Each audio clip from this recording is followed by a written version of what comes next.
اور جو کوئی اللہ سے ڈرے گا وہ اس کے لیے رنج و غم سے نجات کی صورت پیدا کر دے گا اور اس کو ایسی جگہ سے رزق دے گا جہاں سے اس کو وہم و گمان بھی نہ ہو، اور جو اللہ پر بھروسہ رکھے گا تو وہ اس کے لیے کافی ہوگا۔ اللہ اپنے کام کو جو وہ کرنا چاہتا ہے پورا کر دیتا ہے۔ اللہ نے ہر چیز کا اندازہ مقرر کر رکھا ہے۔ وَمَن يَتَّقِ اللَّهَ يَجْعَل لَّهُ مَخْرَجًا، یقین رکھو کہ جو شخص اللہ کا تقوی اختیار کرے گا،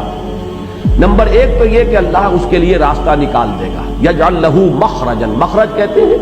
کسی مخمصے سے نکل جانے کی کوئی صورت، کوئی جگہ ہے تنگ اور وہاں سے نکلنا پڑ رہا ہے اچانک، تو وہ مخرج جو ہوتے ہیں جیسے بڑے بڑے ہال ہیں اور اس میں سے نکلنے کے لیے ظاہر بات ہے کہ عام راستے جو ہیں وہ تو چند ہیں، لیکن یہ کہ اگر کسی وقت وہاں آگ لگ جائے یا کوئی اور حادثہ ہو جائے تو پھر وہ ایمرجنسی ایگزٹ مخمصے میں پھنس گیا۔ اللہ تعالیٰ کا تقوی اختیار کرو تو اللہ تعالیٰ تمہیں ہر قسم کے مخمصوں سے نکالے گا، وہ تمہارے لیے راستہ بنا دے گا۔ بظاہر کوئی راستہ نظر نہ آتا ہو، اللہ راستہ بنا دے گا۔ اس کی ایک مثال وہ بھی ہے کہ حضرت موسیٰ علیہ السلام بنی اسرائیل کو لے کر نکلے ہیں، جب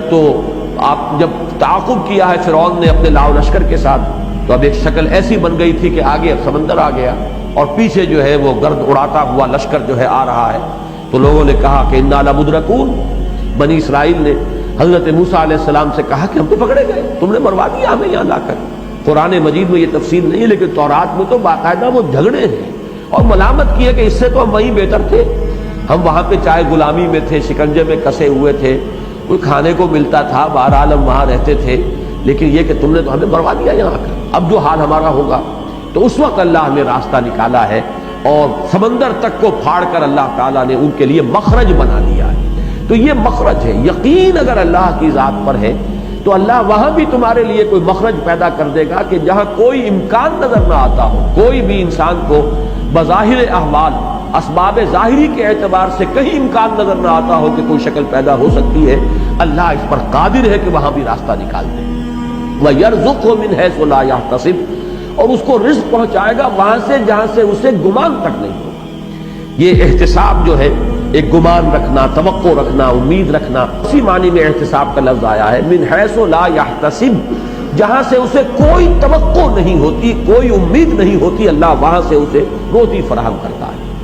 یہ گویا کہ ایمان باللہ کا ایک لازمی تقاضا ہے، اگر حقیقتاً ایمان ہے اللہ کی ذات پر، اسی طرح یہ یقین کہ جہاں مجھے کہیں کوئی راستہ نظر نہیں آئے گا اللہ راستہ نکال دے گا، جہاں مجھے کہیں سے کوئی شکل نظر نہیں آئے گی کہ کہاں سے میری ضرورت پوری ہوگی، اللہ میری ضرورت پوری کرنے پر قادر ہے۔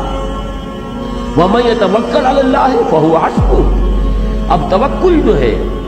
اس کی بحث تو آ چکی ہے سورۃ تغابن میں، یہاں جو لفظ فرمایا فَهُوَ حَسْبُهُ، جو اللہ پر توکل کرے تو اللہ اس کے لیے کافی ہے۔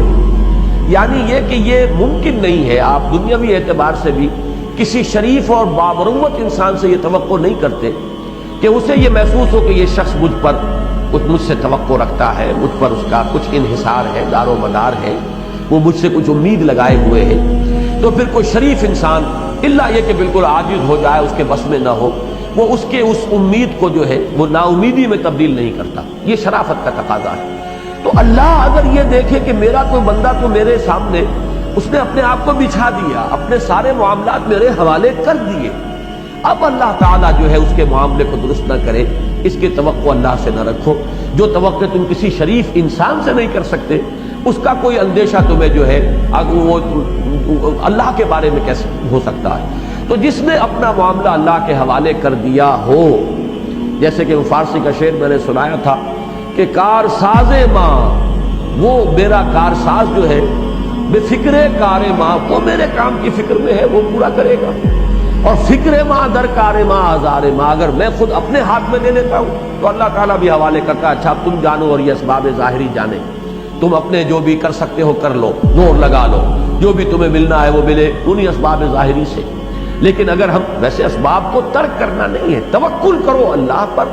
اسباب کا بھرپور استعمال کرو، لیکن دار و مدار اور انحصار اور تکیہ اسباب پر نہ کرو، تو پھر اللہ تعالیٰ جو ہے تمہارے معاملات کو وہ سنبھال لیتا ہے۔ لہذا ایک ہی ہستی ایسی ہے جس پر توکل کیا جائے تو کہیں انسان جو ہے وہ مایوس نہیں ہوگا، اس لیے کہ اللہ کی شان یہ ہے کہ ان اللہ بالغ امرہ، اللہ تعالیٰ تو اپنی بات کو پہنچنے والا ہے، یعنی اپنے ہر فیصلے کی تکمیل کرنے کی قدرت مطلقہ اسے حاصل ہے۔